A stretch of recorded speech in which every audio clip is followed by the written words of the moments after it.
Заврши евалуацијата на состојбата на повредените од пожарот во Кочанската дискотека Пулс.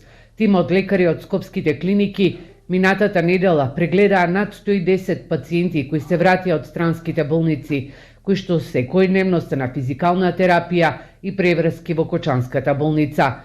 Директорката на општата болница Кристина Серафимова вели дека бројот на прегледани е поголем, бидејќи на повикот се јавили повредените кои биле хоспитализирани на македонските клиники и на нив им е извршен преглед. Сега го чекаат извештајот од лекарите кои ја направи евалуацијата.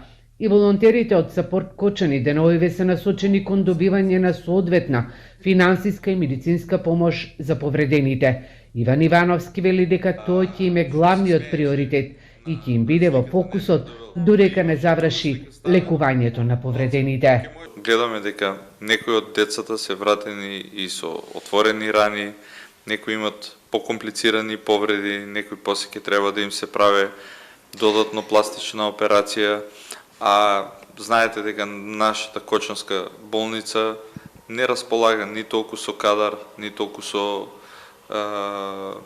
опрема, некоја специјална, и најголемиот страф е да не се случи некаков проблем на некој од дечките, како фаќање на бактерија и нешто слично, и не дај Боже да дојде до сепса или нешто да се искомплицира. Заради тоа што веќе имаше неколку случаи, дури случај на преврска, пак кожата е откинана. Сами луѓе доваѓате ни кажуваат на нас. 40 повредени кои одат на физикална терапија и над 70 пациенти кои имаат редовни преврски во болницата во Кочани сведочат дека лекарите и медицинскиот персонал е на висина на задачата. Директорката на општата болница Кристина Серафимова вели дека во моментов имаат лекари, но им недостасуваат медицински сестри. Најмногу што сега во моментот ни треба на нас е персонал. Отинели ме прашавте за бројот на пациентите, реално имаме многу медицински сестри кои што заминаа во пензија.